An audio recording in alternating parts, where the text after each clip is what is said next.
My hands are already tired from clapping, but I'm excited. Welcome, everyone.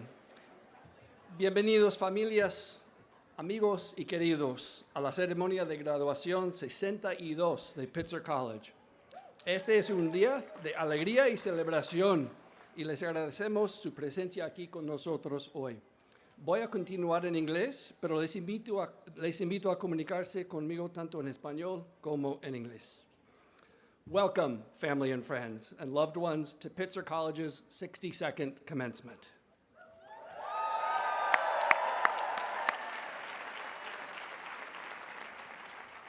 I'm Strom Thacker, 7th president of the college. This is a day of joy and celebration, and we appreciate your presence here with us today. I offer my heartfelt congratulations to you, our 2026 graduates. Woo!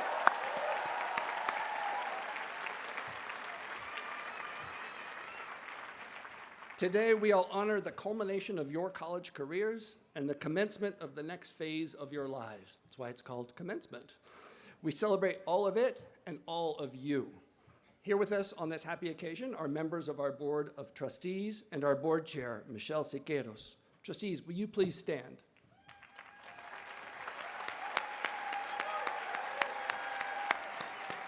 Thank you. I'd also like to ask you to please join me in acknowledging and thanking our distinguished Pitzer College faculty. Without their talent for sharing their knowledge and expertise, without their passion and compassion, Pitzer simply wouldn't be Pitzer. Can you please stand?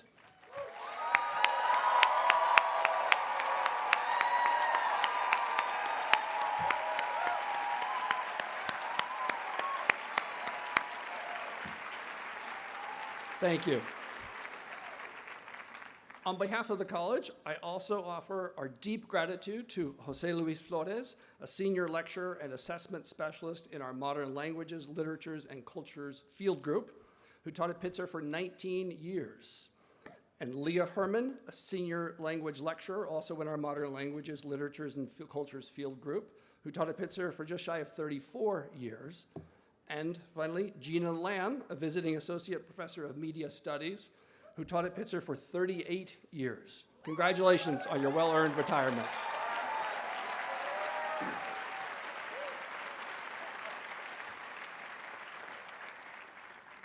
I'd also like to express my appreciation to Pitzer College staff members for their dedicated efforts today. It really takes the entire community to pull something like this off. But in particular, I'd like to acknowledge our commencement committee, led by Alicia Diaz,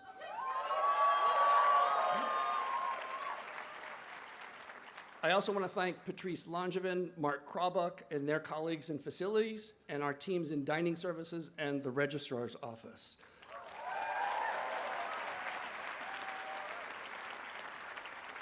And thanks to all of our colleagues across campus who worked together to create this beautiful celebration.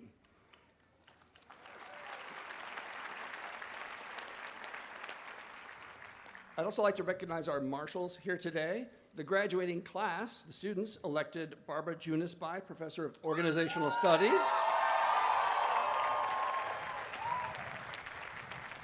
and Darren Brown, Associate Professor of Psychology, as the student marshals.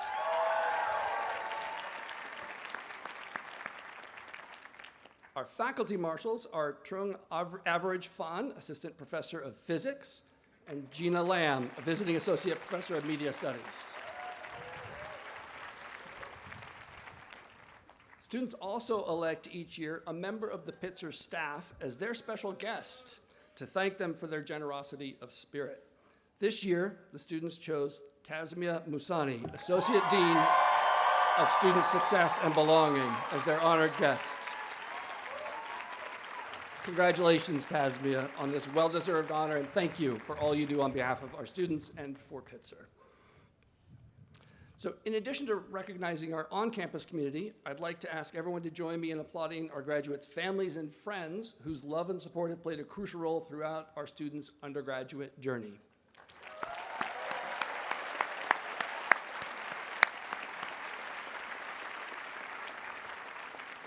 On behalf of the college, I thank everyone who helped make this day possible.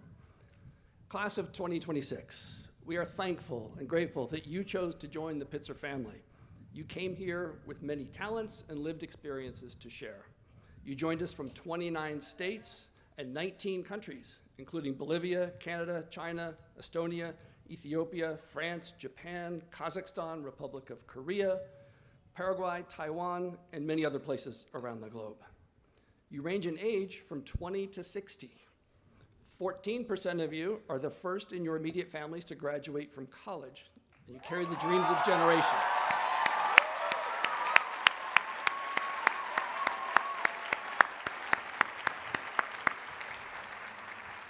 Way to go. Wherever you're from, whatever your age or background, your undergraduate experience has been both distinctly Pitzer and at the same time uniquely yours. 4 years ago, must seem like just yesterday, I'm sure, you arrived here ready to discover who you were and who you hope to become. Since then, our campus has been transformed by your energy, your ideas, and your commitment to each other. The friendships that you've built, the questions you've asked, and the work you've pursued here have all become part of Pitzer's story. During your time at Pitzer, you've grown as scholars, as allies, as advocates. You've earned some of the most prestigious awards and fellowships, both locally and internationally. Fulbrights, Projects for Peace, Gilman Scholarships, Goldwater, and the U.S. State Department's Critical Language Scholarship, among many others. This year not only marked the college's 17th straight year as a top Fulbright producer, but we actually earned the top spot among all baccalaureate institutions for Fulbrights in the past year.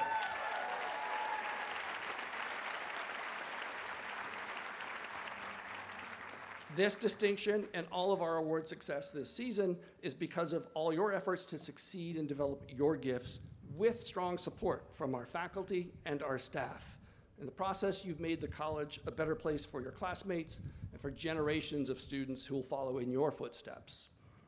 Many of you are student athletes, and our Seichen athletics program continued to soar this year thanks to your hard work and dedication. Many of our teams delivered standout fall, winter, and spring season performances in the Southern California Intercollegiate Athletic Conference, which we all call SCIAC for short. Our women's teams enjoyed, among other worthy accomplishments, a 7th consecutive SCIAC regular season title for women's soccer, a 26th SCIAC championship for women's swim and dive, a 5th straight SCIAC regular season title and tournament championship for lacrosse, and a 15th SCIAC regular season title and 5th consecutive national championship. And I'm going to note here, I'm going off script, over the team across the street for women's water polo.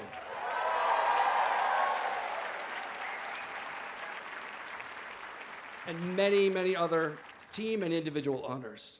Our men's teams have excelled across the board as well. This includes an 8th straight NCAA West regional win and 5th straight SCIAC championship for cross country.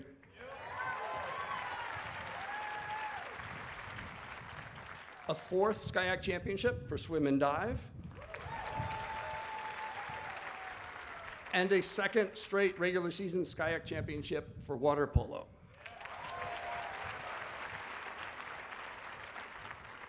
On balance, our Seichens continue this year to operate as one of the most consistently high-performing, well-rounded athletic programs in all of Division III.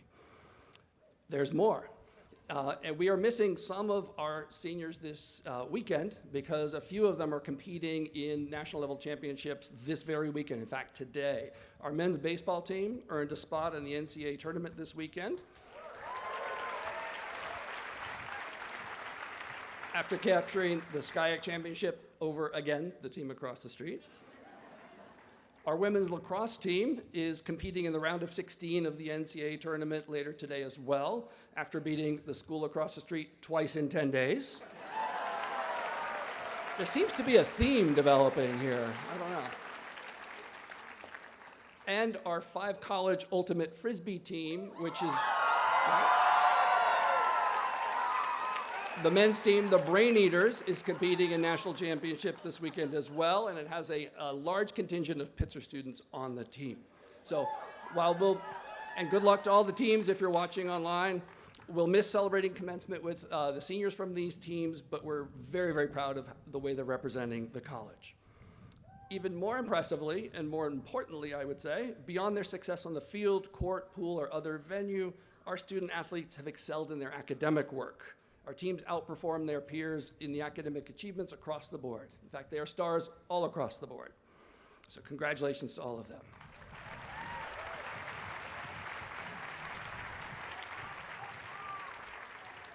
Finally, we also have members of our graduating class here today who are members of our Inside Out Pathway to BA program.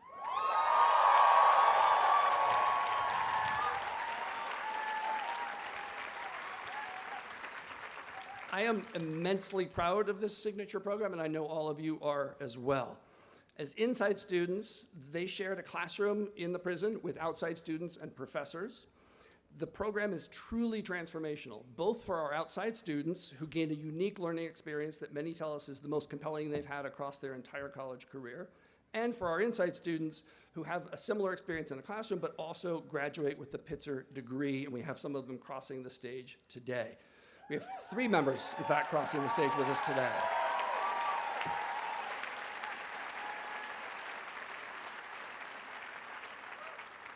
Next week, we'll also be hosting a ceremony inside the prison for the rest of the cohort, of this year's cohort, who've not been released yet, but we'll be there celebrating in person with them as well. So I know I speak for the entire community when I tell you how proud of you we all are.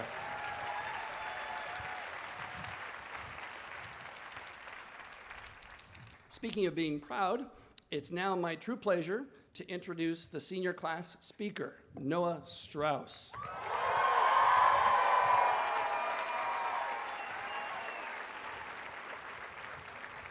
Noah's graduating today with a degree in media scoring and a minor in philosophy. His postgraduate plans include attending USC's graduate film program, a dream he has been pursuing since he was 12 years old.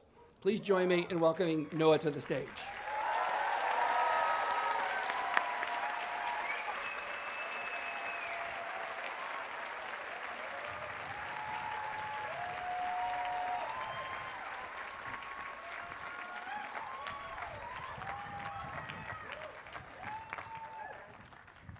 Whoa. All right. Thank you, President Thacker. Good morning, fellow graduates, family, friends, faculty, staff, and our esteemed guest speaker, Dr. Angela Davis.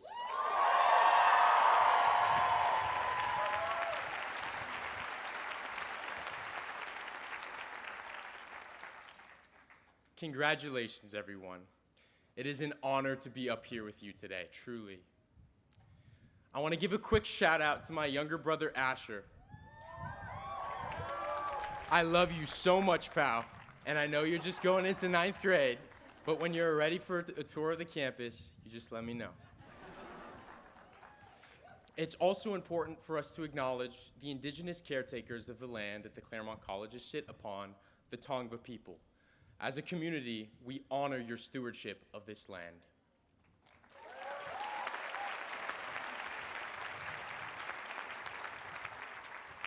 And I want to acknowledge my teachers, those sitting up here on this stage, as well as my father, my brother, my nana, my mom, my friends and peers.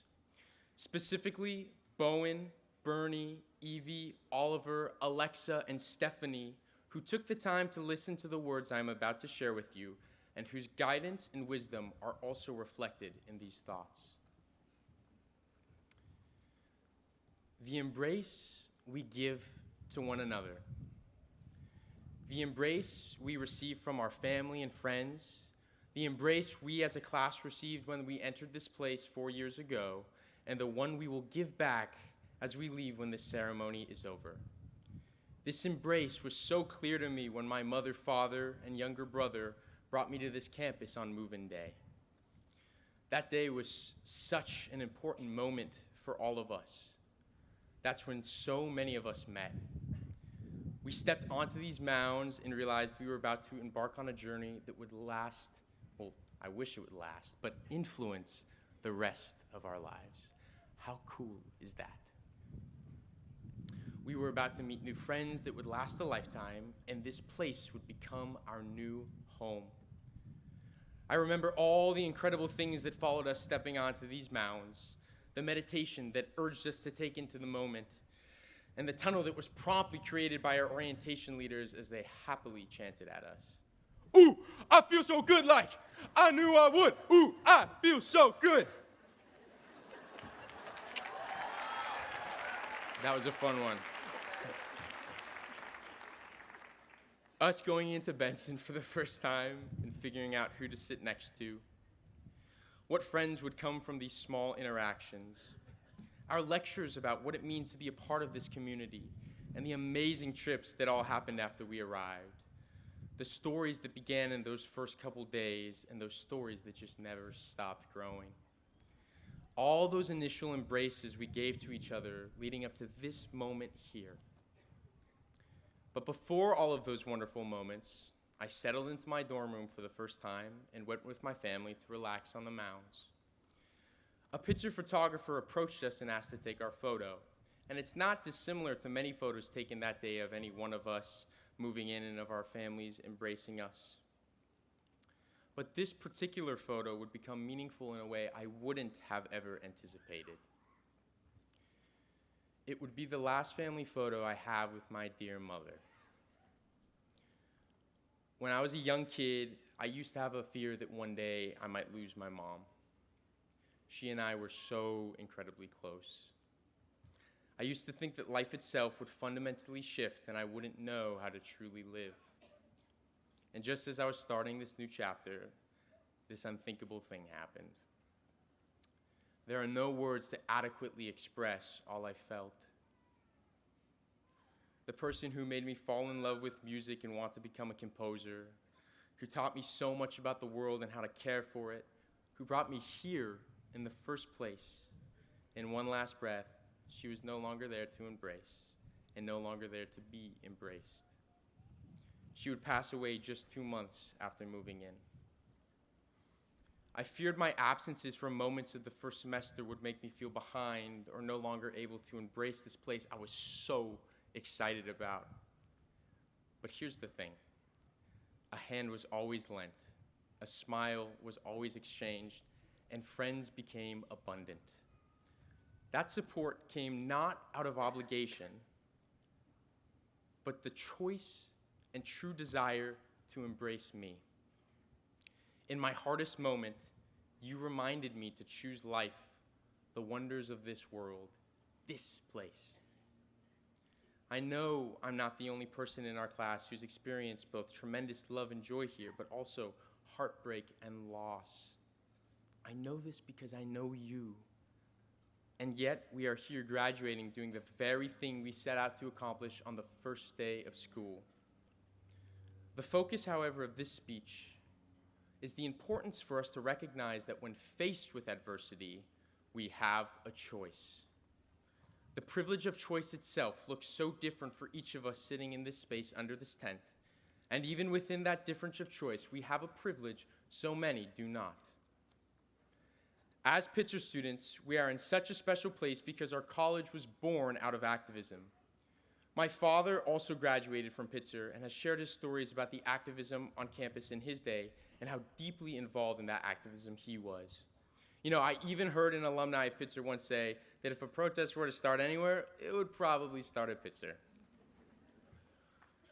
We are a student body who has a unique eye on the world and whose convictions will always shine through in the ways in which we show up. Each generation of Pitzer students experiences the desire to take action and to work to make the world better, and each of us will do it in our own way with our own unique talents. So the question I pose to all of us is, how do we do that and achieve real transformation, actual change, one that reflects our deepest desire? My great-uncle, the late Rabbi Abraham Joshua Heschel, an important civil rights activist who marched side by side in Selma with Reverend Martin Luther King Jr., once wrote, "The first religious question is not what must I do, but what may I do?" What an elegant distinction. It's one thing to acknowledge the obligation we have to the world, the must, because it is there. We know that. But more than that, it's the conscious choice to do good. The choice that's made out of the pursuit of joy. When we observe our world and all the pain and suffering that so many experience, we here have an opportunity to lend our hand from a deeper place than obligation. We can do it from joy, love, the embrace. Because when we choose that, we create more joy, more love, and more embrace. The question is thus refrained from obligation, the must, into what may I do? What do I get to do? What do we want to do? I often say that the expectation here at Pitzer is kindness, and I believe it to be true. I see you show up for each other and for your communities in the ways you always do, and that responsibility is driven by more than must, more than obligation. I realize I sound optimistic. It's because I am. Yet I've learned that adversity is inevitable. Pursuing this embrace doesn't mean that pain doesn't exist or that anger is some irrational thing. It doesn't ignore the fact that joy can be hard to find inside ourselves, or that obligation may be the way to start a conversation with someone who doesn't even realize that much. And that's all okay. That's more than okay. That's human. As I've learned from Professor Kathy Yep, the Buddhist philosopher Thich Nhat Hanh might invite us to take this even a step further. Instead of choosing to act from love and joy for ourselves and others, we might also imagine that the people we judge or disagree with carry love and joy within them as well. In doing so, we plant the seeds for even our adversaries and the challenges in our lives to be transformed, not by our anger, but by the vision we choose to hold. None of us are truly free until all of us are.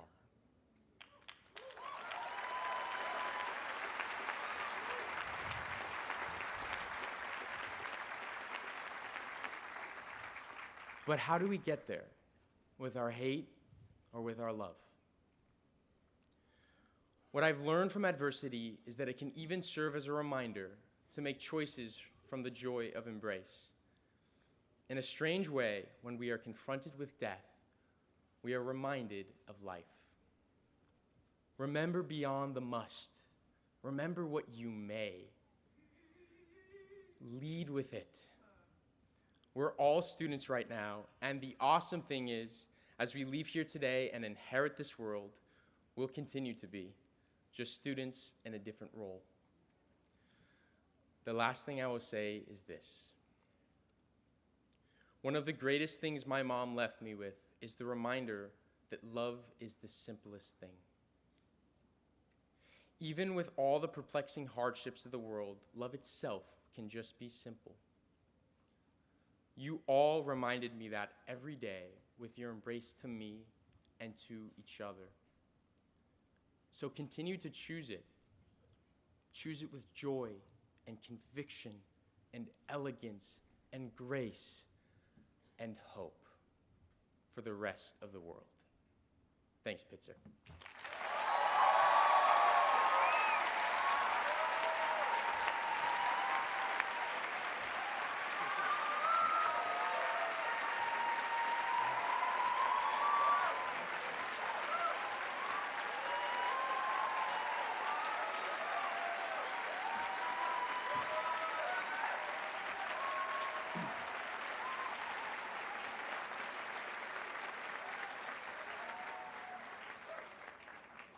Thank you, Noah, for your beautiful words and heartfelt message.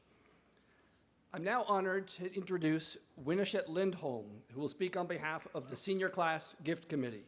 She's an international political economy major, senior class president, Pitzer advocate, and former student athlete on the Pitzer, I almost said Pitzer Pomona, maybe I should, the Pitzer Pomona women's tennis team. During her time at Pitzer College, she has advanced student advocacy, fostered inclusive leadership, and built community across campus. After graduation, Winnie will head to New York City to work as a paralegal at Quinn Emanuel Urquhart and Sullivan, laying the groundwork for law school in 2027. She is particularly interested in politics, diplomacy, and legal reform, with a long-term goal of contributing to a more equitable and accountable justice system. Winnie is grateful for her time at Pitzer and looks forward to remaining connected to the Pitzer community and the class of 2026. Please join me in welcoming her to the stage.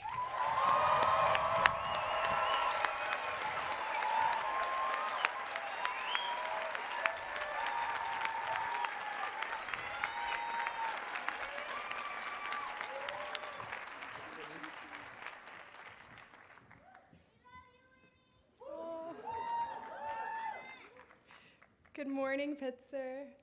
Thank you all for gathering and celebrating us today. I'll start with addressing the class. Look around you, not at the stage, not at the chairs, not at whatever you scribbled in your programs or your little pamphlets, but at each other. Because everything worth saying today, every single word starts and ends right there. 4 years ago, we arrived at this place carrying everything we thought we knew and missing most of what we needed. Many of us flew across the country, some crossed oceans, a few drove a couple hours from home and wondered if that would make this journey any less meaningful, and it didn't. We showed up, strangers from different cities, different countries, different backgrounds, carrying different stories, different wounds, and different dreams. Some of us arrived certain, others arrived quietly wondering if we belonged here at all, and yet we found each other anyway. Across dining hall tables and dorm hallways, in classrooms and on fields, in the middle of late nights and the quiet of early mornings, we reached across every difference and chose one another. That was not an accident. That was us. And that refusal to let distance or difference or uncertainty keep us from one another would define everything that came next. So let me tell you who we became. We became the class that did not wait to be asked. We pushed, and the entire 5C consortium has committed to transition to 100% clean energy.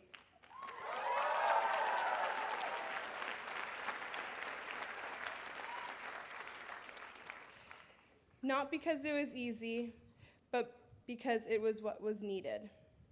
But because we refused to let almost be enough. We built a student senate that didn't just meet, it moved. Shout out Ella Hale. That fought for resources, for representation, for a campus willing to live up to its own values. We competed, and we won SCIAC championships, national titles, athletes who left everything on courts, in pools, across fields, and inspired this community with every step. And when the world's most prestigious doors opened, we walked through them. Fulbrights, Watsons, Projects for Peace, classmates who will spend the next year researching, building, serving, leading in places most people only dream about. We protested and demanded justice for Palestine. Yes.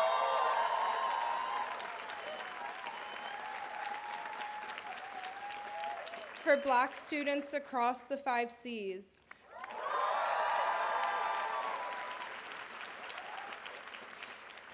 And for vulnerable communities threatened by fear, displacement, and political violence across this country.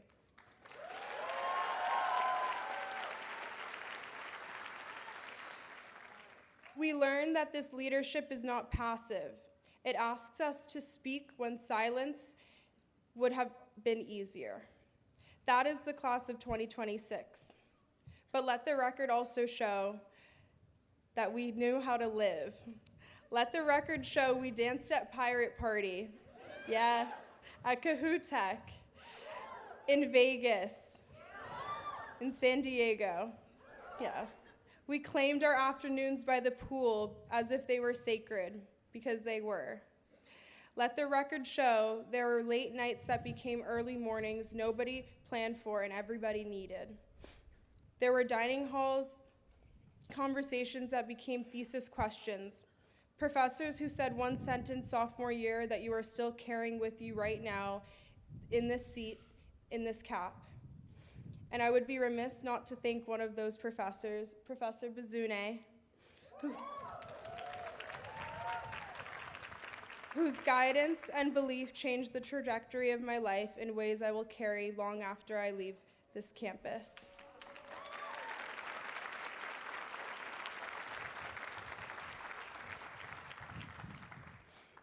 There were strangers who sat beside you on the mounds and became the kind of friends you keep for life. Teammates who became family. Coaches who saw more in you than you saw in yourself. We held grief and joy in the same semester, sometimes in the same week, sometimes in the same day. And we held each other through it all. And that is what I will remember most. Not the accolades, though they mattered, not the titles, though we earned them, but the people. Which is why when our giving committee, Stella Isarankura, Aaron Matsuoka, Lake Payne, Sophia Simmons, Ellie Mobley, and I sat down to decide what this class would leave behind, we kept returning to the two words woven into the foundation of this campus, Pro Vita Futuri, mindful of the future. And we asked ourselves, whose future? What path are we paving? And the answer was simple, the students who come after us. The ones with the fellowship applications and no money for the fees. The ones with the graduate school interviews and no way to get there. The person with every qualification except one final barrier standing between them and the life they have earned. Those students inspired us. Their resilience, their ambition, their refusal to give up. That is why we built the Senior Class Impact Fund. Yes.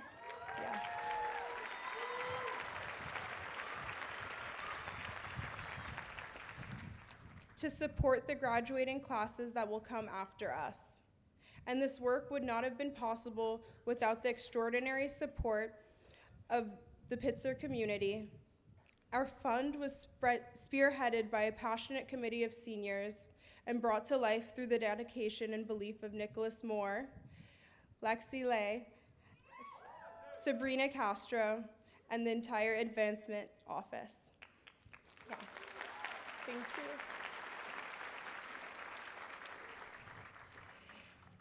Whose commitment helped transform an idea into something real and lasting.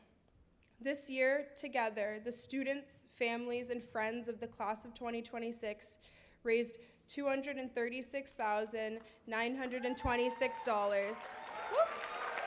Yes.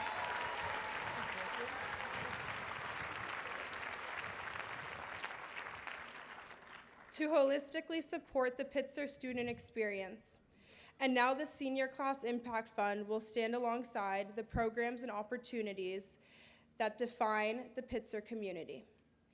I am beyond proud of our class, not simply for what we've accomplished, but for the way we choose to leave this campus, with generosity, with purpose, and with a lasting belief in one another. Because Pro Vita Futuri is not just a phrase carved into stone, it is a promise you make with your actions. And class of 2026, we kept that promise. What I have witnessed is this class remains resilient. This class carried experiences that never appeared on a resume. We lost people we loved in the middle of a semester that did not stop, in the middle of a world that kept spinning when all we wanted, all we needed was for everything to just pause. We opened rejection letters from jobs, from schools, the opportunities we wanted and worked so hard for. And we grieved them, and then we got back up, again and again and again. We were forced by loss, by failure, by life doing what life does, to dig into the deepest part of ourselves, to sit with uncertainty, to shed the version of ourselves we had outgrown, to step hesitant but brave, mindful but boldly, into something truer. And this class answered that. Not with perfection, not without tears, not without nights that felt endless, and mornings that took everything just to face, but with courage, with honesty, with a quiet, unshakable faith that something better was waiting on the other side. That is not a small feat. That is everything. So if no one has told you lately, let me be the one to say it, here, now, on the other side of everything.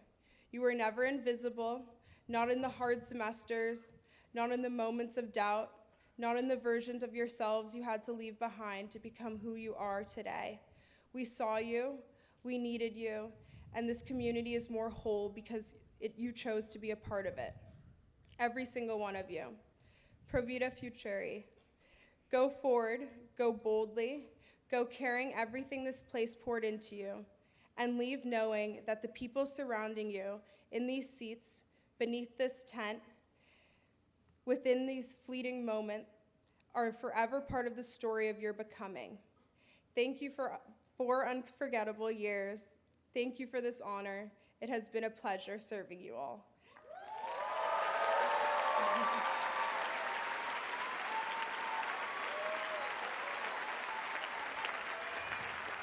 Okay. Thank you.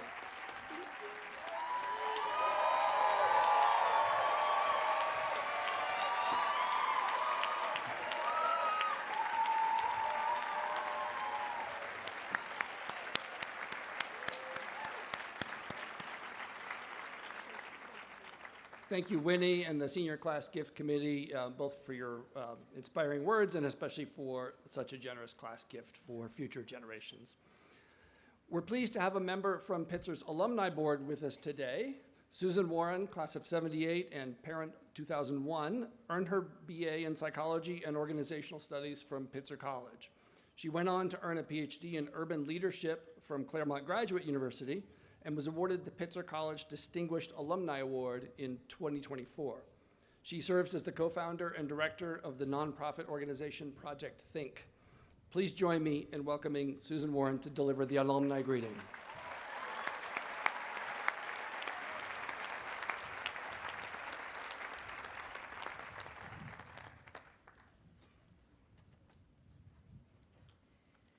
Today, it is my absolute honor to stand before the incredible class of 2026 on behalf of the Alumni Board and the thousands of Pitzer alumni around the world who are cheering you on today. Congratulations. A Pitzer education is about so much more than earning a degree.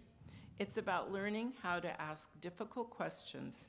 It's about challenging systems that need changing.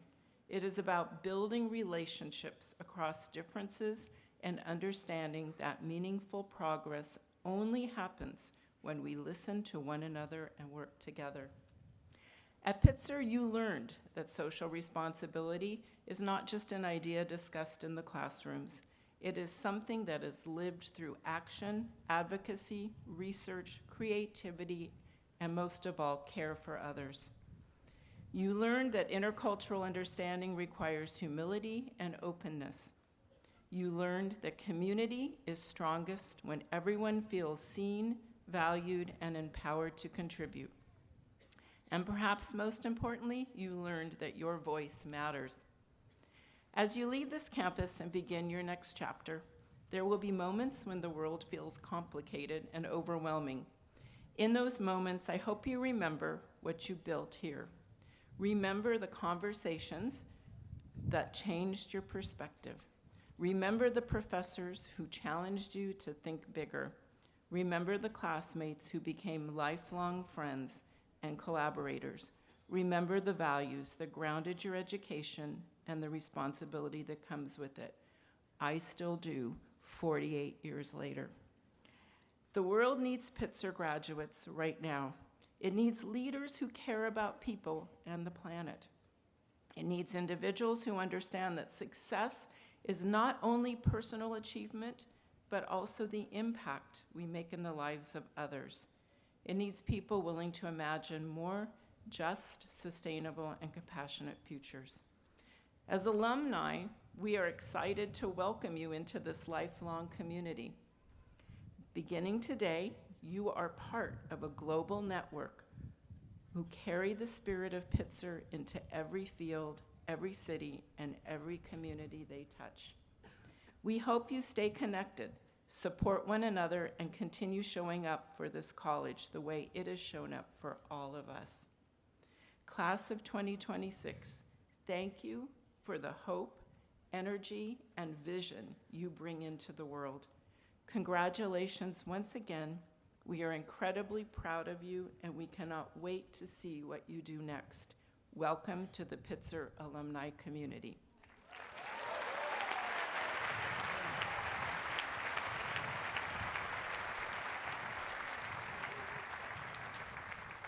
Thank you, Susie, and welcome, alumni. It is now my distinct pleasure to introduce our 2026 commencement speaker. It is a Pitzer tradition for the graduating class to choose their commencement speaker, and this year, the class of 2026 has selected Dr. Angela Y. Davis.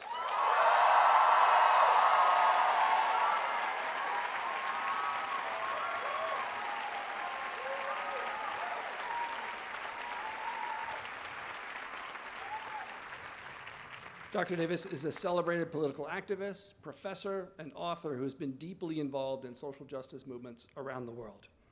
Dr. Davis has long-standing ties to the Claremont colleges and to Pitzer.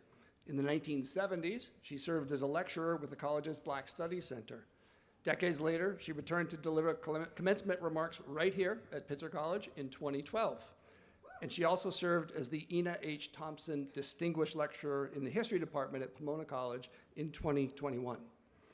Her work across more than 60 years has focused on prisons, police, abolition, and the related intersections of race, gender, and class. She's a founding member of Critical Resistance, a national organization dedicated to the dismantling of the prison industrial complex. She's the author, She's the author of numerous books and is Distinguished Professor Emerita of the History of Consciousness and Feminist Studies at the University of California, Santa Cruz. Please join me in welcoming Dr. Angela Davis.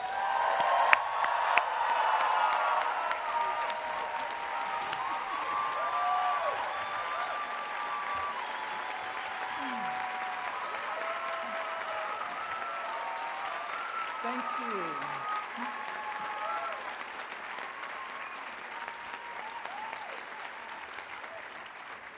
Thank you, and good morning, everyone. I want to join the family and friends of the graduates, President Thacker, members of the Pitzer College faculty and staff, in conveying heartfelt congratulations to the Pitzer class of 2026.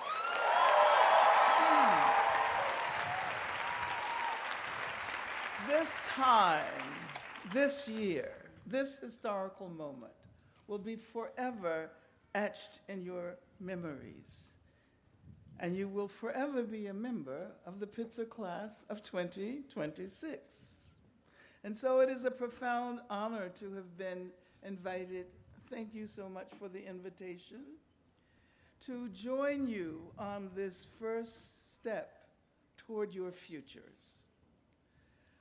And also, I'd like to thank you for offering me the opportunity to reflect on my own relationship to your college, which has spanned more than a half century, as you heard. I taught here during the 70s. And this is also not the first time a Pitzer graduating class has invited me to be the commencement speaker.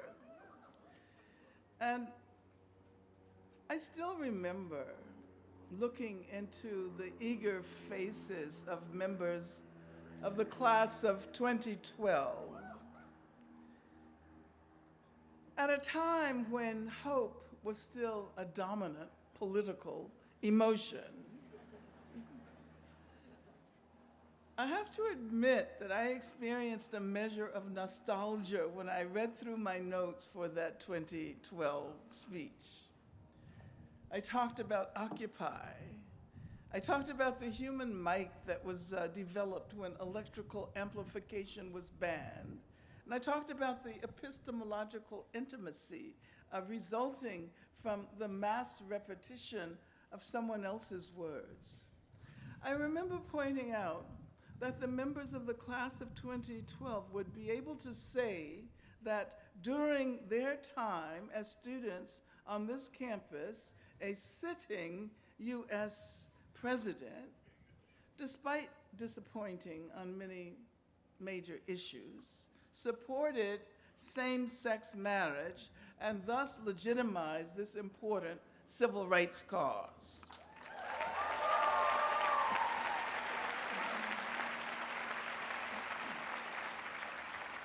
As I begin with these reflections, I think I may be dwelling on the past in a way that may obscure the challenges of the present and the future, which is what a commencement speaker is supposed to focus on.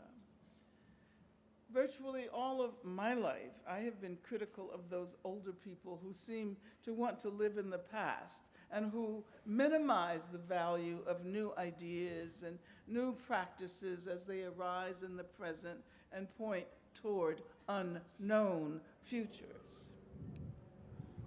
But I am always critical of those who are so ensconced in the present that they cannot recognize new and better future possibilities.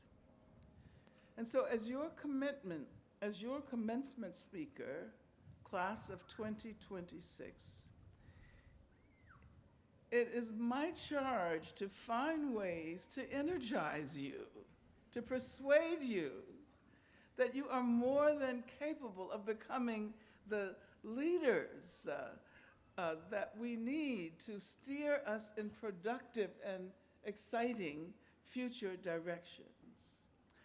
And I suppose that many graduating classes throughout the country will be hearing about the new terrains of artificial intelligence and how to push capitalism beyond its limits and related topics. But I want to ask you to reflect deeply on the value of education, which has been the focus of your lives over the last years. Not so much what you think specifically or what you know, as on how you think, how you engage in the production and reception of knowledge. How are you thinking about the current moment, for example? I'm not asking you what you are thinking about this moment, but rather how. Has your capacity to think critically about the present been so overwhelmed by the actions of the person who currently occupies the office of the presidency of the country?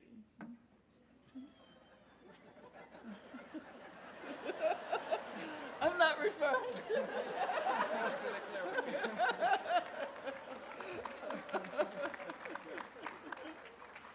Along with the coterie that has supported fascist efforts to dismantle every progressive change of previous decades. Has your capacity to think critically been affected by the contagious political pessimism of this period? You know, of course, pessimism can be productive. Antonio Gramsci counseled us to combine a certain pessimism of the intellect with what he called optimism of the will.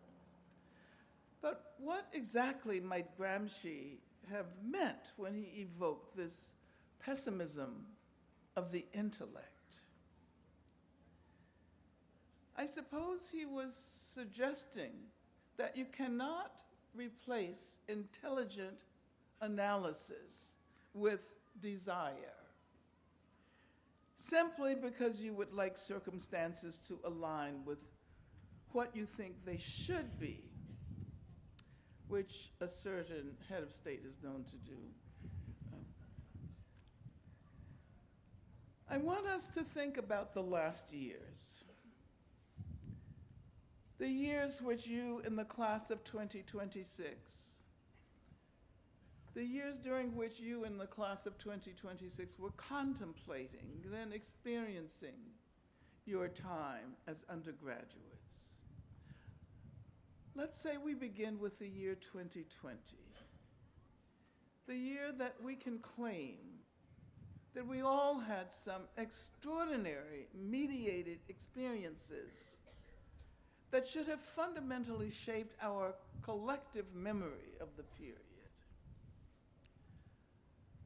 But unfortunately, we're not often urged to think historically, except in your classes,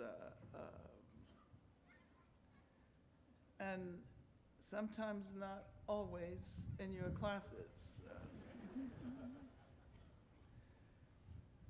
When we reflect on the present, a certain ahistoricity often invades our reflections. And we find ourselves allowing the constraints of the present to overdetermine how we think about the future. I've always found it helpful to engage in intellectual exercises that require me to travel forward in history and try to imagine how people in those futures that I imagine might think about the period in which I am anchored. It is also interesting to follow a timeline leading to a past era and to try to imagine how people who were shaped by those times might respond to what we have come to take for granted. Such exercises can be productively destabilizing. They can help us to better recognize the extent to which everything is historical. Everything is produced in and through history.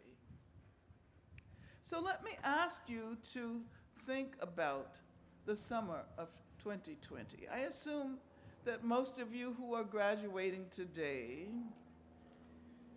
and virtually everyone attending this ceremony, were aware of the police murder of George Floyd, as well as some of the other instances of racist police violence that occurred during that period. You will also remember the massive demonstrations that came together rather spontaneously, and that we saw all that on social media and television. Were we then aware that we were witnessing the largest protests in the history of our country? Were we aware that we were witnessing something entirely unprecedented in our country, which I might characterize as the crystallization of a popular awareness about the nature of racism? That racism was not simply an individual defect, a set of attitudes that would certainly disappear as a consequence of the conscious re-education of individuals. But rather, as some of us have been insisting for decades, racism is structural, it is institutional, and as the contributors to the legal framework known as critical race theory insists, it cannot be effectively challenged by pretending that race does not exist.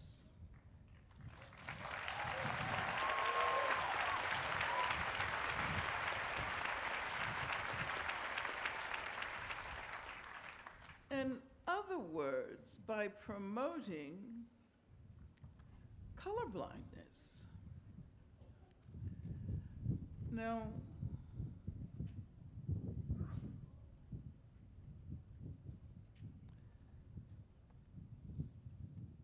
how many times, well, let me say, I use the term colorblindness. I want to go back and think a bit critically about that because disability scholars and activists have urged us to be aware of the extent to which such language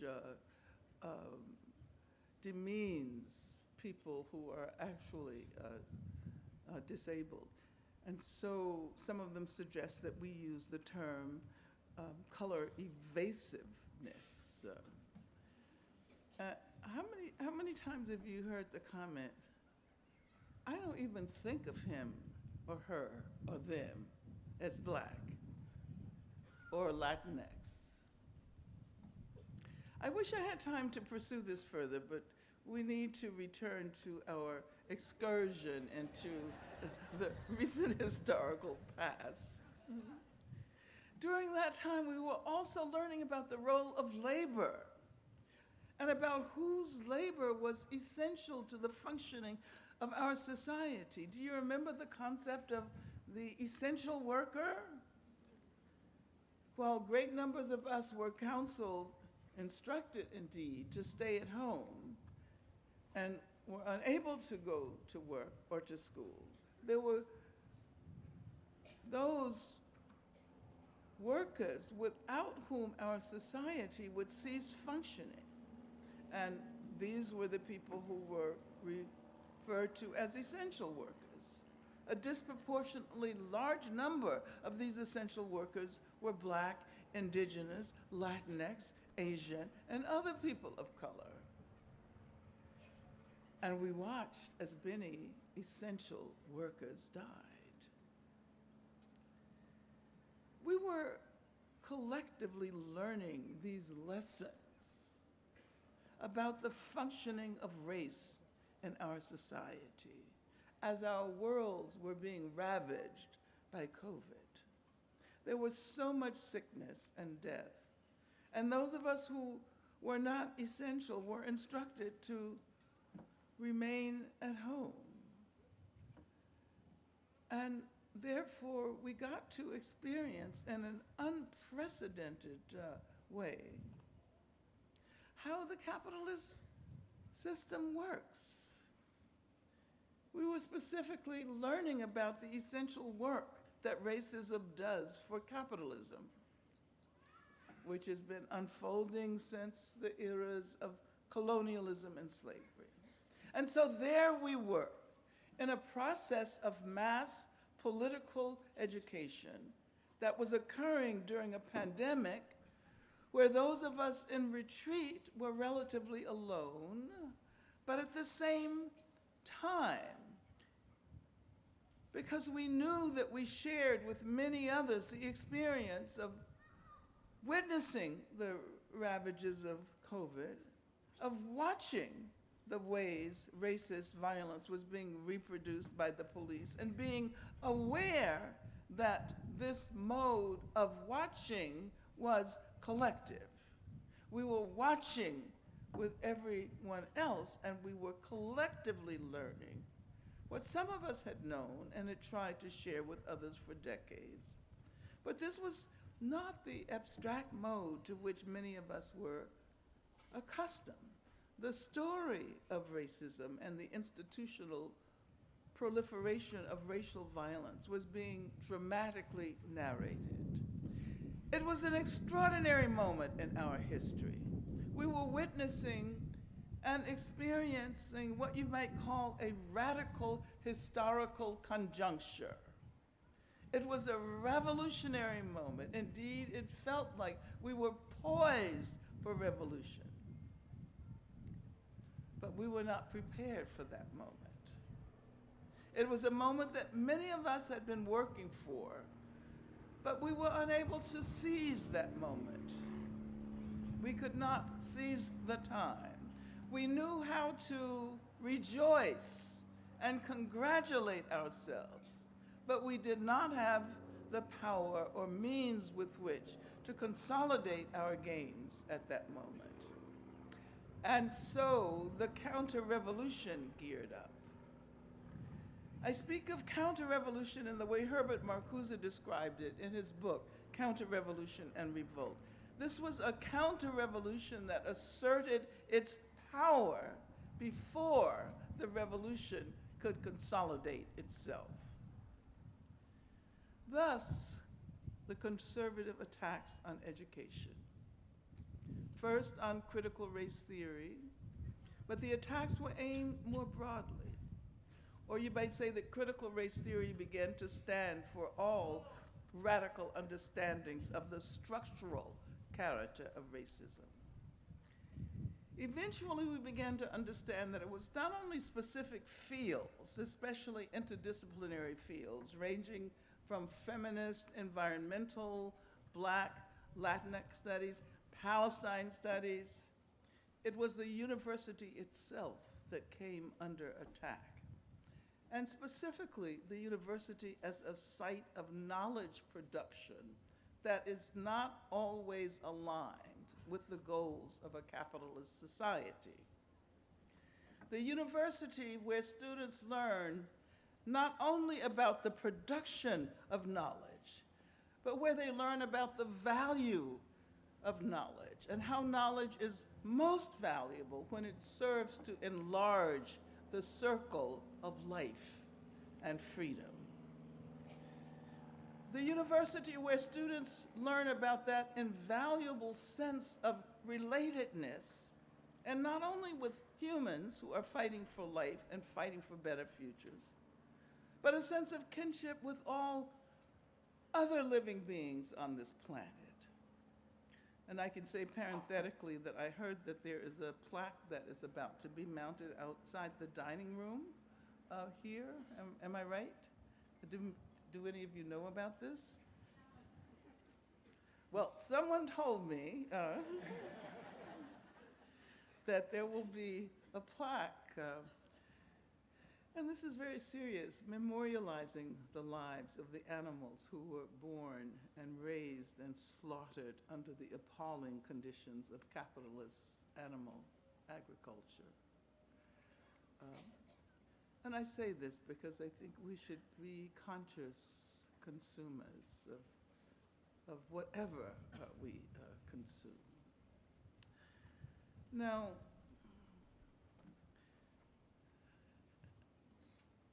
in colleges and universities across the country, some members of campus communities have genuflected before those who would try to dictate what students should learn and what they should not. What has provoked the most controversy on campuses during the time you were undergraduates on this campus, and on campuses in other parts of the world as well, is the Palestine Solidarity movement and the protests directed at U.S. government complicity with the genocide in Gaza. It is not incidental that after decades of suppressing expressions of Palestine solidarity and of subjecting anti-Zionist scholars and activists who focused on Palestine to forms of retribution that continued the traditions of McCarthy, that the Palestine Solidarity movement erupted among students with such force. It was not inadvertent that the Palestine movement emerged as interconnected with the anti-racist movement. And for those of us who try to understand the intersectionality of social justice struggles, it is not surprising that this is an era where feminists and LGBTQ movements, especially those focused on reproductive and trans justice, have come under attack.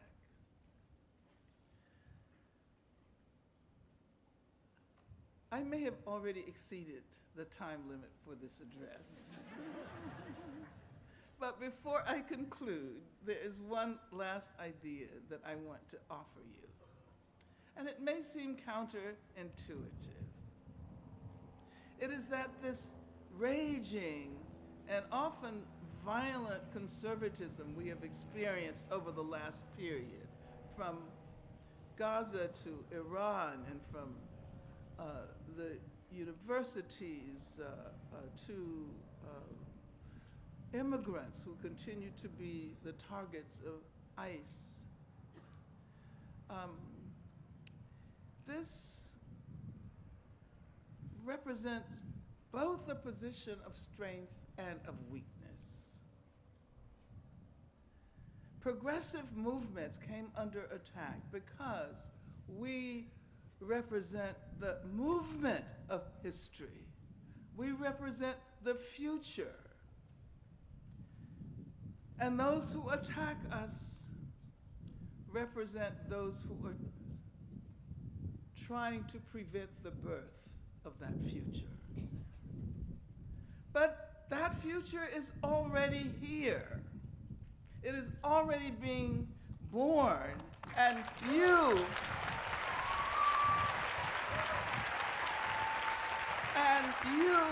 class of 2026 are evidence of that birthing process. You demonstrate to us that change is possible. You are our strength and you are our hope. And so let me conclude by saying once again, congratulations, Pitzer class of 2026. We are counting on you.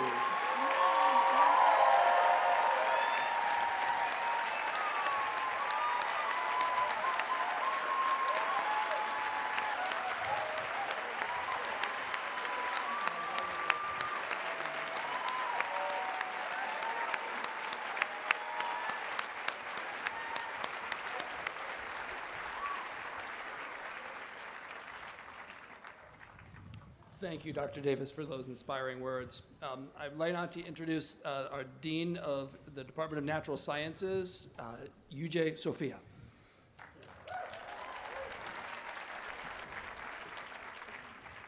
Thank you, Dr. Davis. That was sobering, inspiring, and very Pitzery. I would now like to present the graduating class.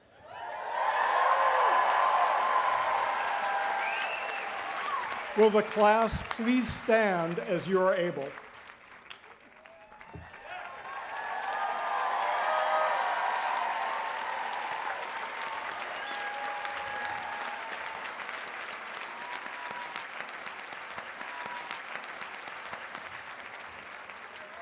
And now, President Thacker, upon recommendation of the faculty and with the approval of the Board of Trustees, I have the honor to present the candidates here today, together with those who are absent, who, having completed all the requirements, are to receive the degree Bachelor of Arts.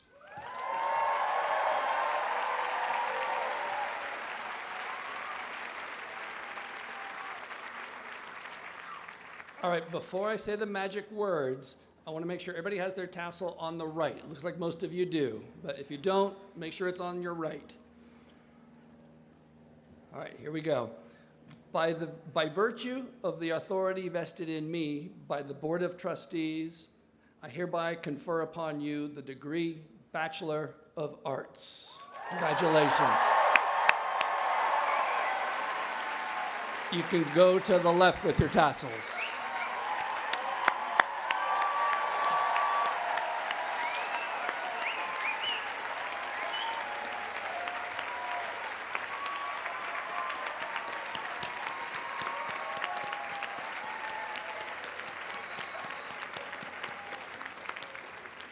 Congratulations. Please be seated. I now ask the student marshals to direct the graduating students to come forward to receive their degrees so that we can individually recognize each of the graduates who are present.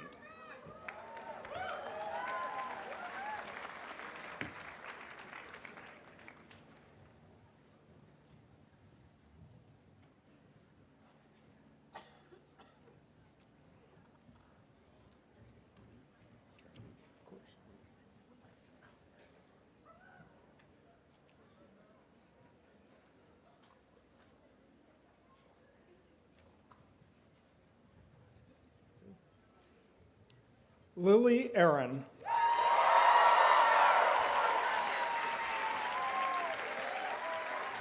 Brooke Abuzizi.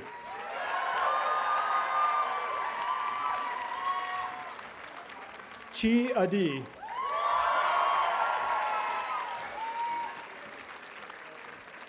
Hassan Aftab.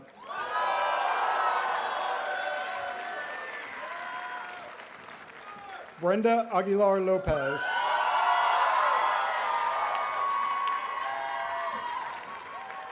Fevin Aklilu.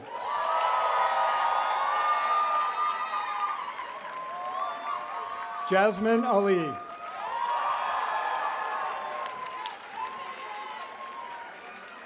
Saman Ali Khani. Marcy Alvarez. Gulnaz Amandrova.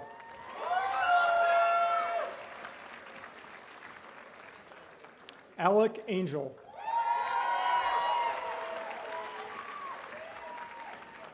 Isabel Marks Apfel.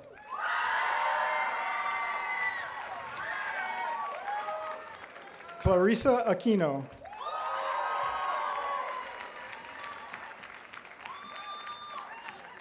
Manisha J. Arun.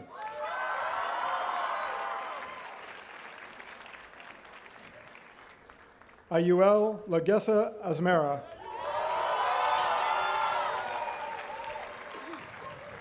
Paige Baird.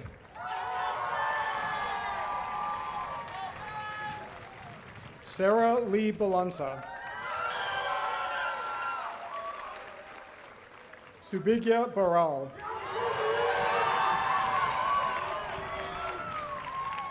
John Tierney Bard. Gabrielle Bartoli. Theodore Bass. Kai Bodenstitzel.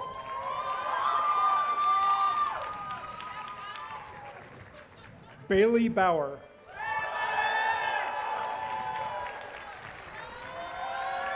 Joshua Becerra.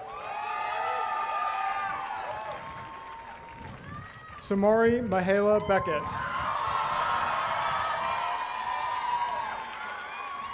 Theodore Barato. Anjali Bhagat. Anders Elias Blaine. Dylan Bradshaw. Helen Branson. Chandini Brennan Agarwal. Veronica Britton. Jasper Broad. Lily Annabelle L. Brock. William Brooks. Micah Buckman. Evie Burrows White. Lila Carmel Jessup. Trevor Carson. Juan Jesus Ceja.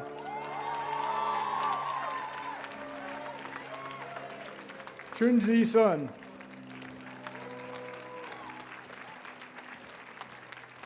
Isha Chomsky.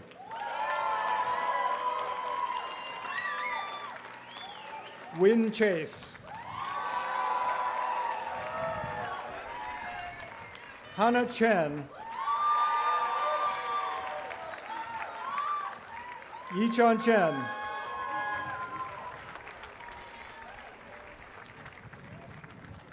Hannah Chimpampwe.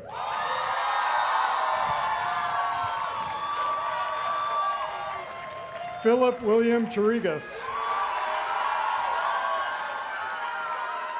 John Chisholm.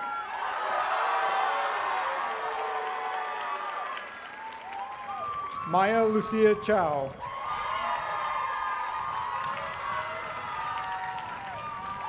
Genevieve Kaufman. Benjamin Thomas Connolly. Natalia Cosillo.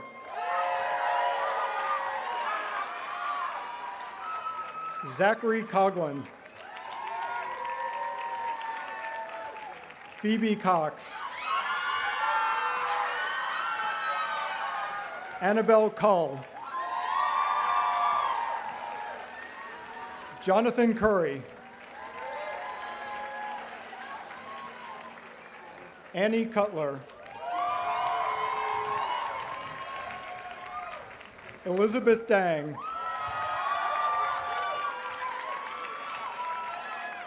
Annika Donk.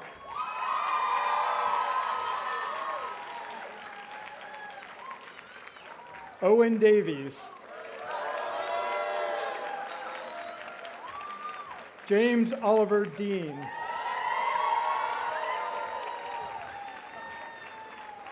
Maya Barnes Delakia.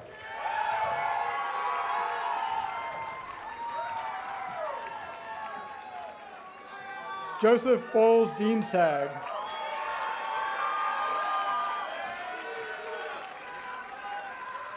Oh, sorry, that was my fault. Leslie De Leon Maldonado.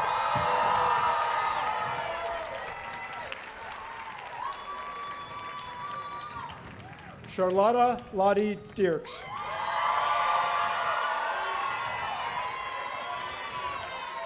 James Duffy. James Tree Duong. Kunal Dutt. Malia Lane Egan. Ava Markov Egner.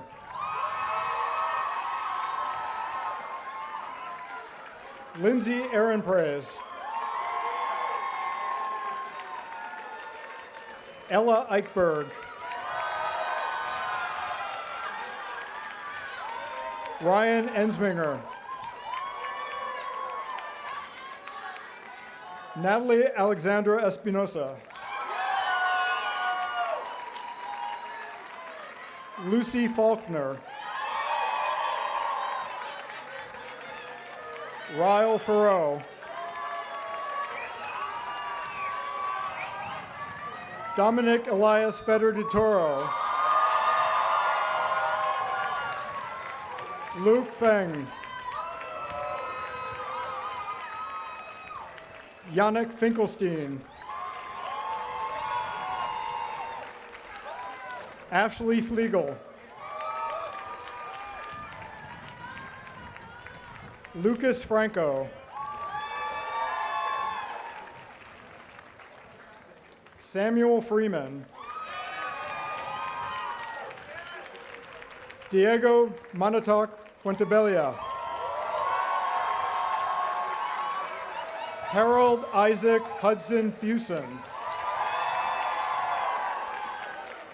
Serena Orandi Gaylord.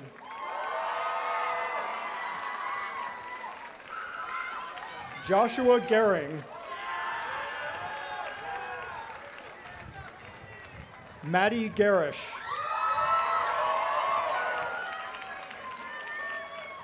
Leah Jo Glossner. Rose Ryan Gleiberman. Eliana Devora Goldfarb. Eitan Jerome Goldfine. Ryas Roleri Goldman.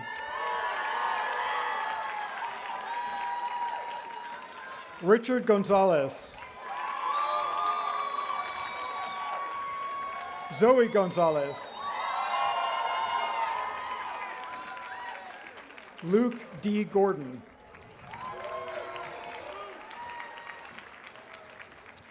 Hannah Gotthelf.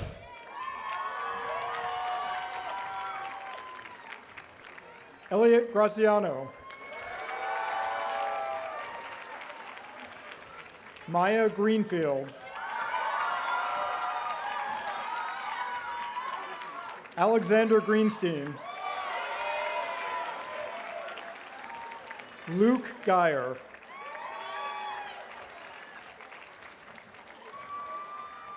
Marjorie Haddad.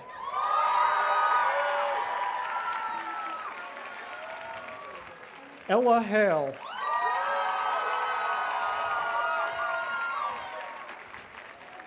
Angelina Hannah El Sheikh. Tilly Hawks. Eli Van Hise Hart.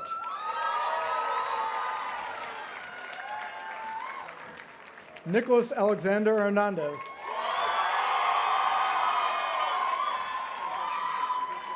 Perrin Douglas Garbin Himes. Rachel Hong.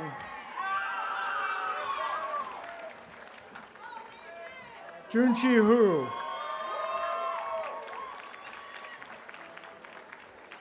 Kuham Huang.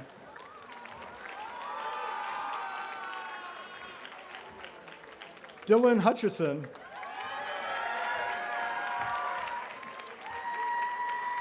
Isa Iqbal.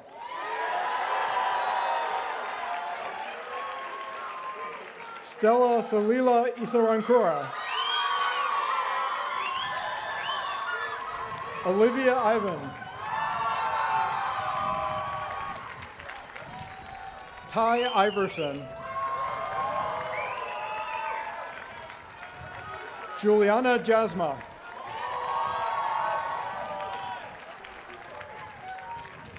Matthew Jaimes Morelos.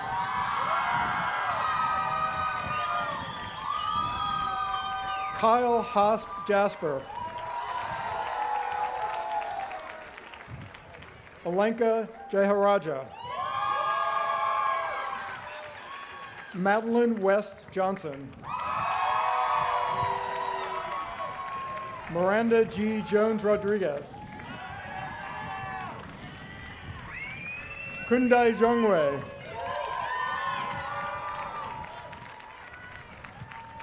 Dylan Joyce.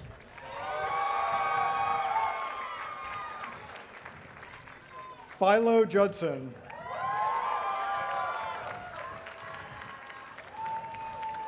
Owen Kaiser.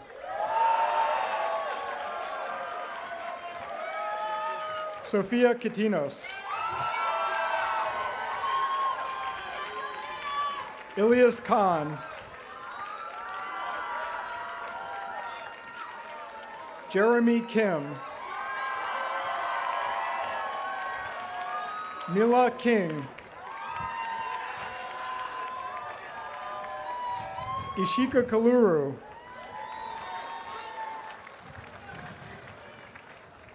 August Koskov.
Let's keep going. Caroline Lau.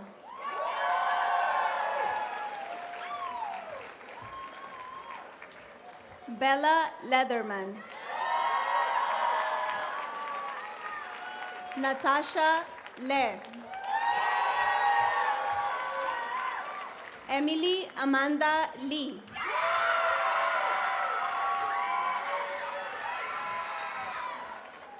Robinson Lee.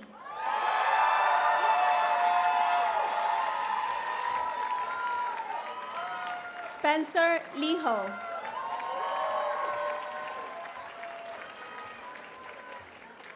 Ryan Lee Nguyen.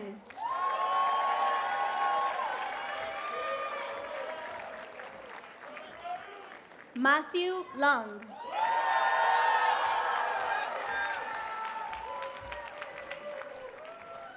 Eliza Levy.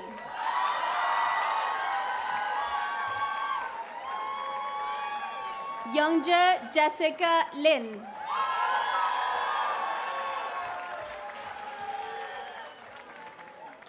Waynushat Martha Lindum.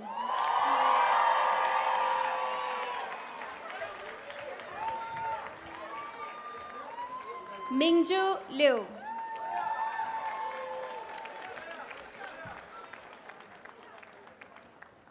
Malia Lu.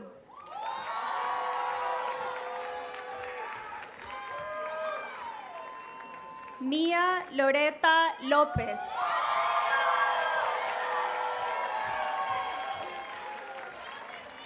Clark Lewis.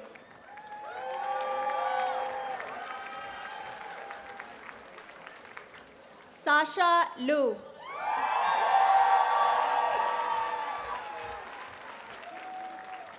Elizabeth Lux.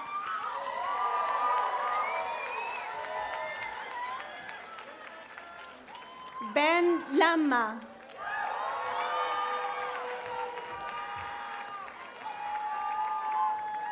Nikai Maki.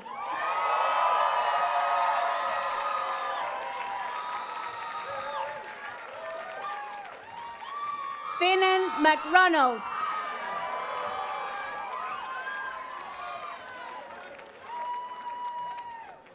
Mega Marabushi.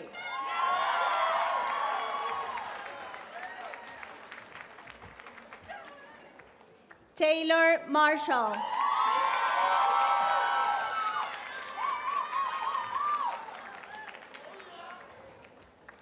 Aaron James Akira Matsuoka.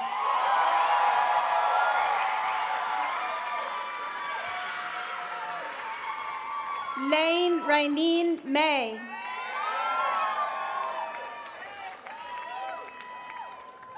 Jonah MacArthur. Sean McSherry.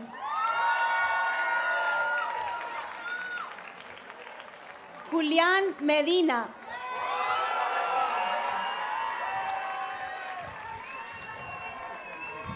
Millie Mehta.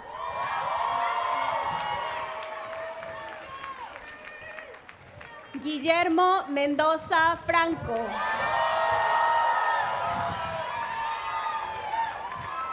Thomas Mariles. Eleanor Mobley.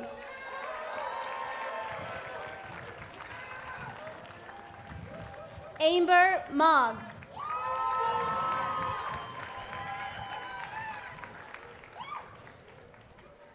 Charlie Morris.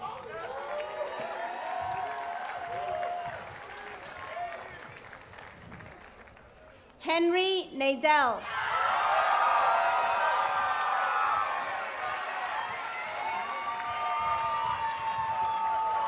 Maria Naranjo.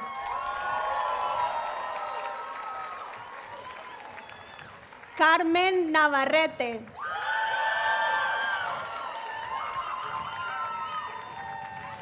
Caitlin Nia.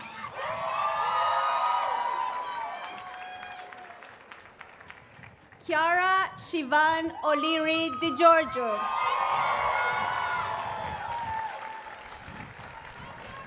Sydney Alden.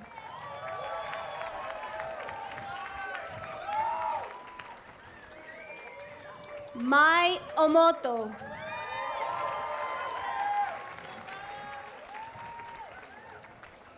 Daryl Opoku Kwoteng.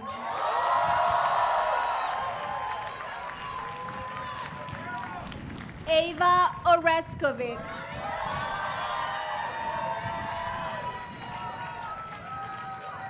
Diane Orozco.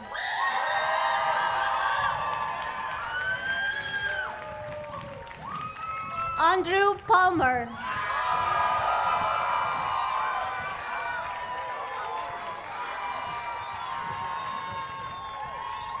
Isabel Alexandra Sáenz Pan.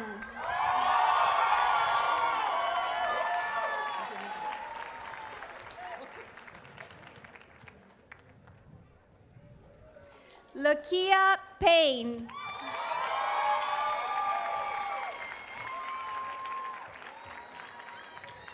Chesna Pelka.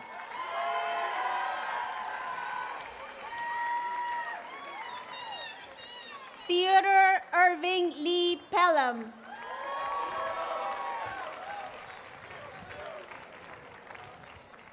Flo Ocean Wolf Perona.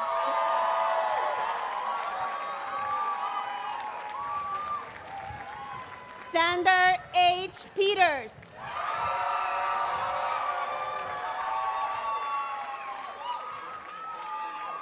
Parker Peterson.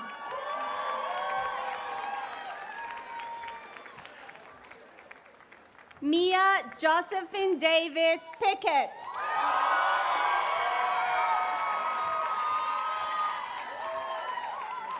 Calais Victoria Porson.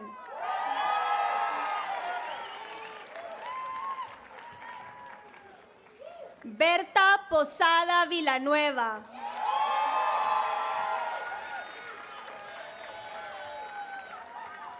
Delaney Rose Post.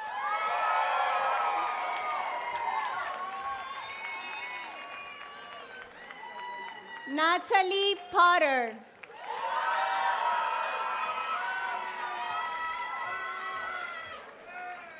Sophia Presser.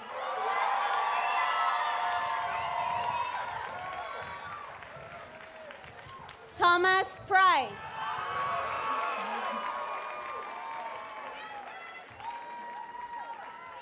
Ren Raleigh.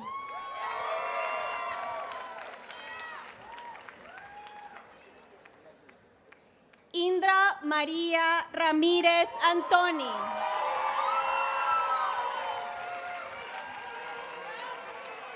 Rachel Resmeyer.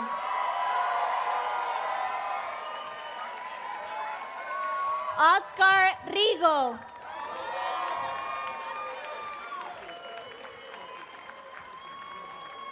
Eli Rothman.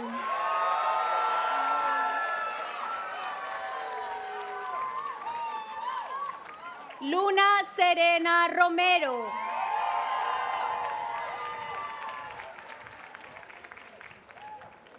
Luca Rudenstein.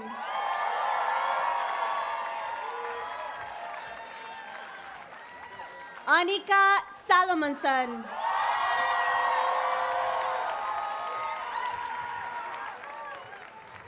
Ana Santo Domingo.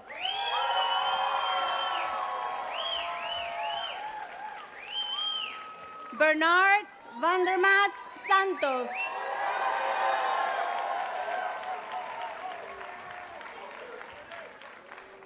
Finn Matthew Sapp.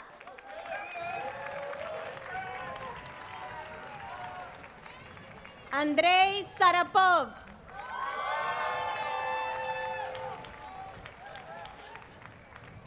Noah Schiller.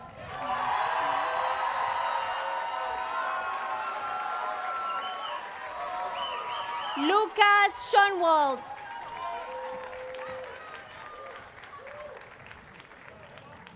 Acacia Schubert.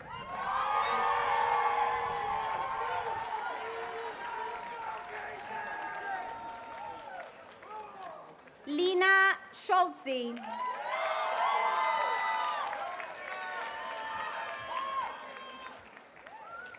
Rose Shupak Diaz.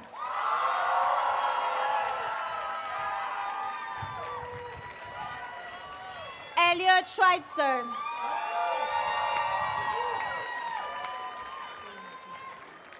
Ella Josephine Evgen Schweitzer.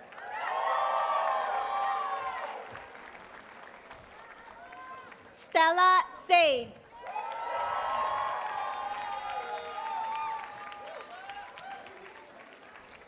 Nikhil Shah.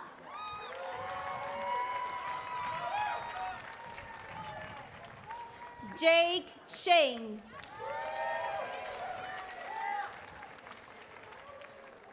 Anya Malina Sharma.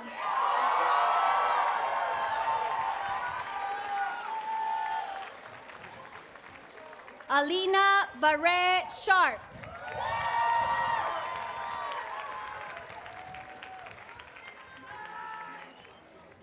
Bowen Schoenberg.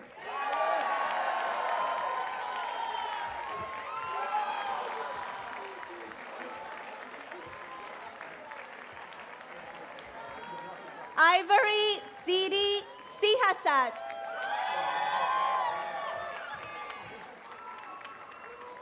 Ana Sofia Simmons.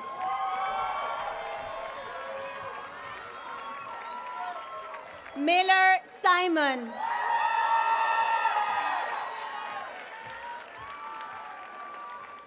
Meryl Simonson.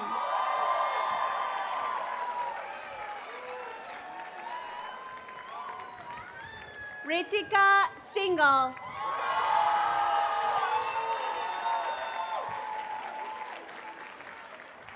Francis Dixon Smith.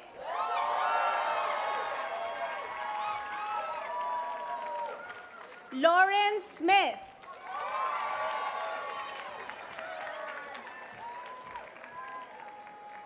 Carter So.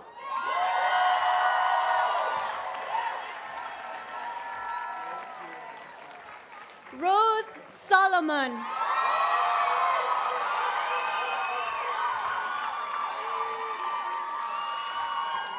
Tessa Spear.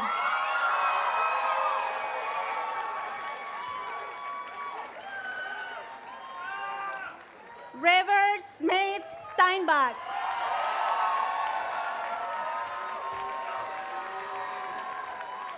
Noah Ray Strauss.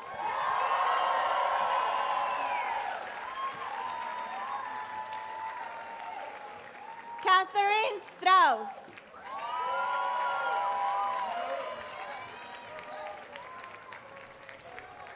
Stella Stringer.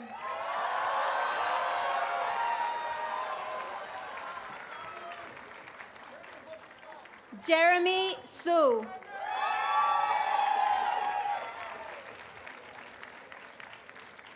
Haley Summers.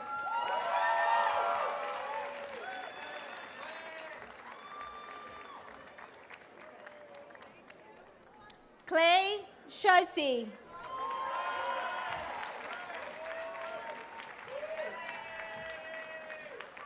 Armand Sayed.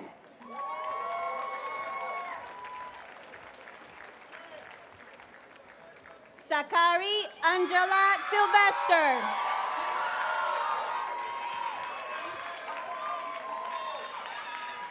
Aidan Reese Werner Thomas.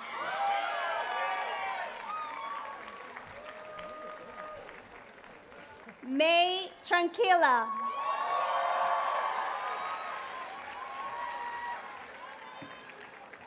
Ethan Tu.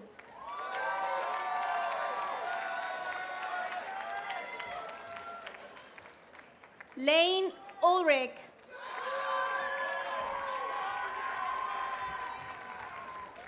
Niklas Ulrich.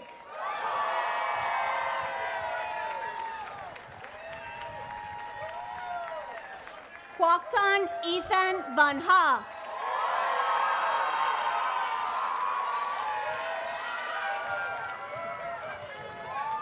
Eloine Vandertide.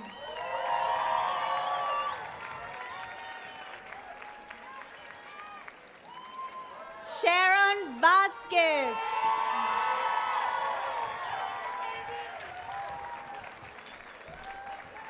Mariela Aurora Villalba.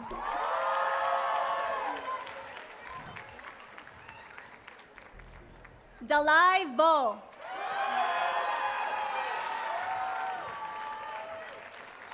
Ava von Peckman.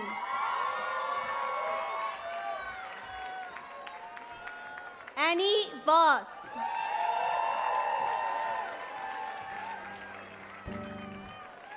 Zoe Villerme.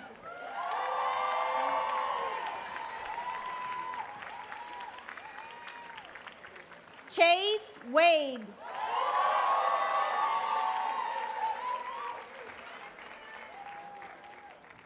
Aaliyah Wong.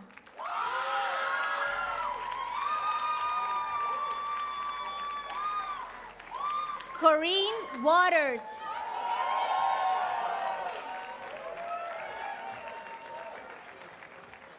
John Worley.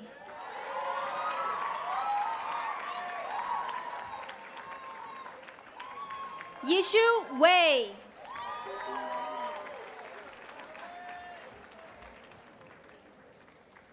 Sophie Jianyun Weinstock.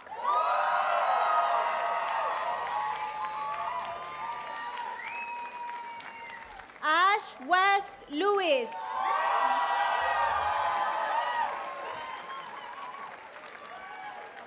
Jacob Whiting.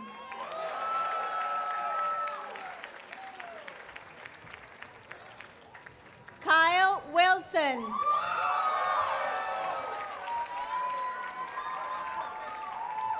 Madison Wilson.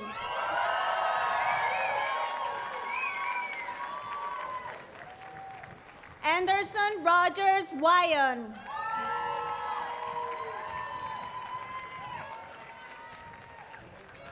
Shang Yiming.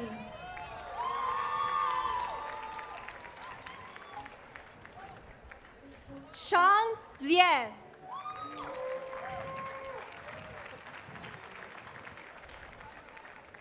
Tishi Yang.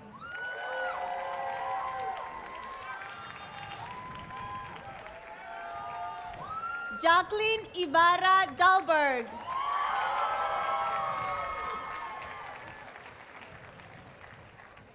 Kayleen Ye.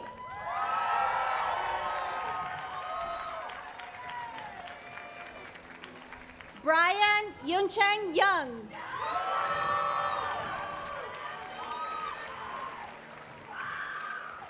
Angela Yu.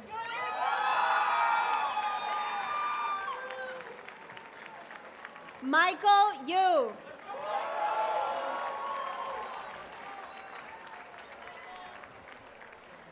Sanyo Yu.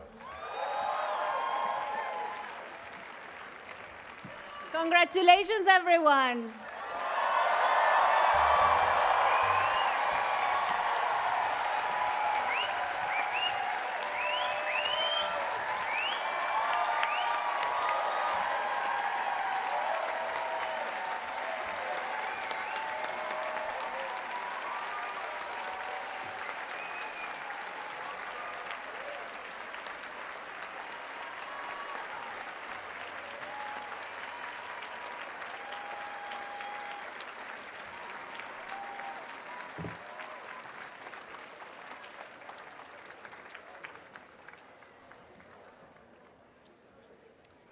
Congratulations, way to go.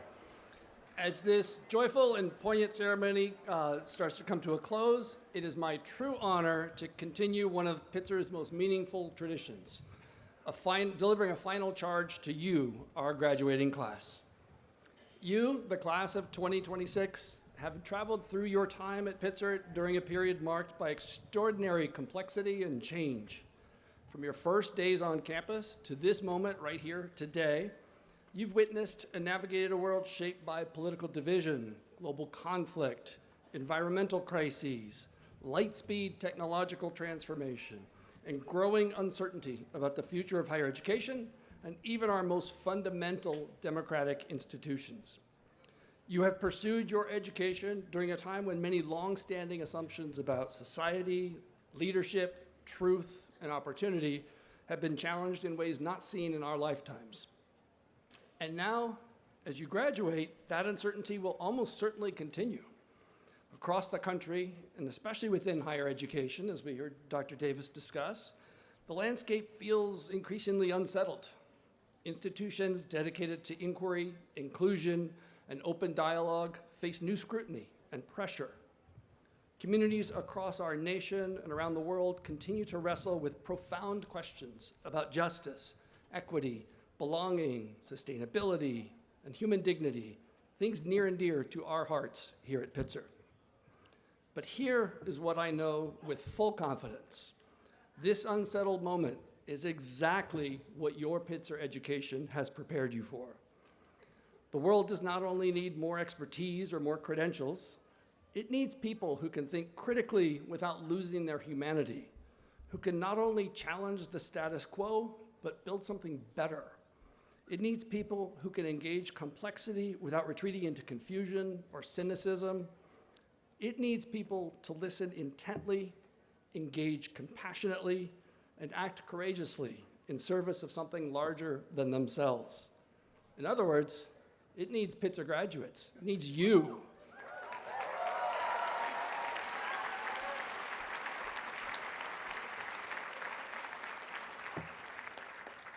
Your education here has prepared you academically, ethically, and civically. You've learned that meaningful change requires both conviction and compassion, and that community is built through dialogue, accountability, empathy, and the recognition of our shared humanity. Pitzer's mission and values are not abstract ideals, but lived practices, evolving. Intercultural understanding, social responsibility, environmental sustainability, student engagement, and interdisciplinary learning. Are you harkening back to your application essays now? Are habits of mind and ways of being that you now carry out into the world. They will guide you through that uncertainty that I mentioned and remind you that progress is possible when people choose engagement over retreat, curiosity over certainty, and hope over resignation. You leave Pitzer at a time when it might be tempting to withdraw or to become overwhelmed or to believe that one person just can't make a difference. You know better. Do not believe that. History has been shaped for the better by those who choose to remain engaged, principled, and compassionate, especially when circumstances were difficult. So as you depart from this beautiful campus on what's turning into a beautiful day, I charge you with this. Carry forward the values and commitments that have shaped your education here. Use your voice not to deepen division, but to build bridges across differences. Be willing to ask the difficult questions and equally willing to hear difficult answers. Seek truth with humility and lead with integrity. Help build communities where people feel seen, respected, and empowered to contribute. Stand firmly against injustice wherever you find it, and wherever your lives take you, continue imagining and working toward a world more equitable, more sustainable, and more compassionate than the one you inherit today. Before I send you forth, I'd like to take another moment to recognize those who walked beside you on this journey. First, I'd like to ask you once more to stand and really give a full-throated appreciation to our faculty and staff who've nurtured you throughout your Pitzer journey.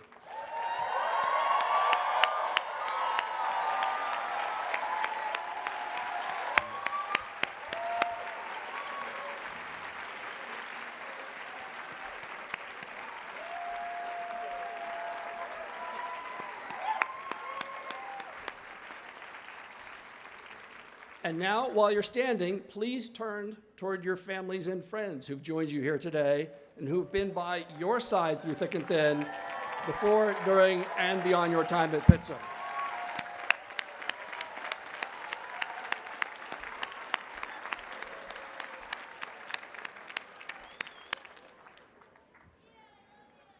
And now to the class of 2026. You have my utmost admiration, respect, and faith. We confidently put our collective future in your hands. Go make that a future we can all be proud of. Congratulations, Pitzer College, class of 2026.